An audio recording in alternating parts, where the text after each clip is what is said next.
महाराष्ट्र की सियासत में फिर से एक बड़ा फेरबदल हो गया है। इस बार शरद पवार के भतीजे और एनसीपी लीडर अजीत पवार ने अपने चाचा से बगावत करते हुए बीजेपी और शिवसेना शिंदे गुट की सरकार का दामन थाम लिया।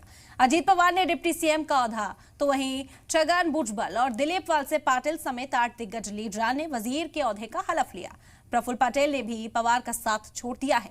वहीं सीएम एकनाथ शिंदे ने दावा किया है कि महाराष्ट्र की तरक्की ट्रिपल इंजन की सरकार करेगी। आज हम बात महाराष्ट्र की बदली हुई सियासती सूरत हाल पर करेंगे, लेकिन उससे पहले आप ये खास रिपोर्ट देखिए।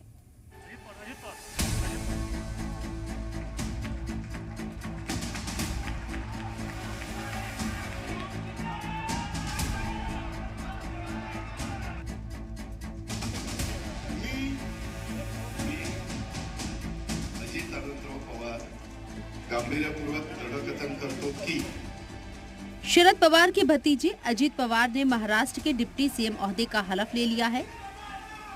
कभी शरद पवार के इशारे पर चलने वाले एनसीपी के नवरत्न भी महाराष्ट्र के शिंदे सरकार में शामिल हो गए। 2024 के लिए अपोजिशन इत्तेहाद के रहबर बनने की कोशिश में जुटे शरद पवार के लिए ये किसी सदमे से कम नहीं होगा। भारतीय संविधानाबद्दल मी खरी श्रद्धा व निष्ठा बाळगीन, क्योंकि महाराष्ट्र की सियासत के चाणक्य समझे जाने वाले शरद पवार के साथ ही सबसे बड़ा खेल हो गया है।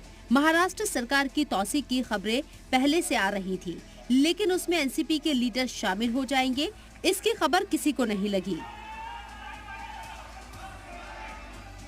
अब महाराष्ट्र सीएम एकनाथ शिंदे कह रहे हैं डबल इंजन की सरकार ट्रिपल इंजन की सरकार हो गई है। अभी एक मुख्यमंत्री और 2 उप मुख्यमंत्री शिंदे साहब आपकी पार्टी की डबल इंजन वाला सरकार मोदी जी के नेतृत्व में चल रहा था, इसको अभी ट्रिपल इंजन मिल गया है। ये अभी बुलेट ट्रेन की गति से भागेगा। शरद पवार के नवरत्न एकनाथ शिंदे सरकार के साथ आ गए, लेकिन अभी शरद पवार को एक और सदमा लगना बाकी था। हलफ बर्दारी तकरीब के ठीक बाद पवार के करीबी प्रफुल्ल पटेल भी राजभवन में नजर आए। ये वही प्रफुल्ल पटेल हैं जिन्हें पवार ने पार्टी का एग्जीक्यूटिव सदर बनाया था। अब प्रफुल्ल पटेल को इस बगावत के बाद क्या रोल मिलता है, ये देखना भी दिलचस्प होगा।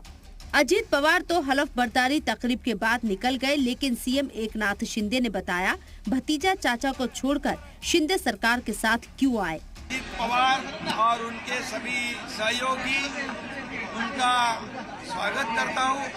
निश्चित रूप से उनके अनुभव का भी सरकार को फायदा होगा, जनता को फायदा होगा। जो कुछ शिंदे ने कहा वही बात अजीत पवार ने भी दोहराई।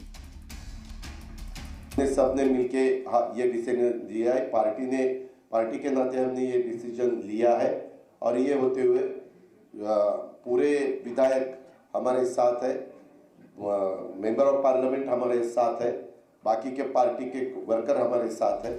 महाराष्ट्र में बीजेपी की मुआविन पार्टियां और एनडीए के साथी भी इस फैसले का इस्तकबाल कर रही हैं। मुझे लगता है कि अजीत पवार बहुत दिनों से नाराज चल रहे थे और अजीत पवार जी चाहते थे कि भाई बीजेपी के साथ अपना गठबंधन होना चाहिए, लेकिन शरद पवार साहब ने उन्हें नहीं माना और इसीलिए मतलब अजीत पवार ने जो निर्णय लिया है उसका मैं स्वागत करता हूँ। इधर शिवसेना ने बीजेपी पर बड़े सवाल खड़े कर दिए हैं। जो मुख्यमंत्री है आज के मिस्टर एकनाथ शिंदे, उनके ऊपर जो डिस्क्वालिफिकेशन की जो तलवार लटक रही है वो जल्दी ही गिरने वाली है। उनके साथ 16 विधायक जो शिवसेना से फुट कर गए थे वो डिस्क्वालीफाई हो जाएंगे और सरकार अनस्टेबल हो जाएगी। फिलहाल महाराष्ट्र में बड़ा खेल हो चुका है, लेकिन सवाल ये भी उठ रहे हैं, क्या पवार सियासत के इतने कच्चे खिलाड़ी हैं कि उनकी नाक के नीचे से भतीजा लगभग पूरी पार्टी तोड़ ले जाए और उनको हवा तक न लगे। और अब उनका अगला कदम क्या होने वाला है। अंकुर त्यागी के साथ नीलेश शुक्ला, जी मीडिया, मुंबई।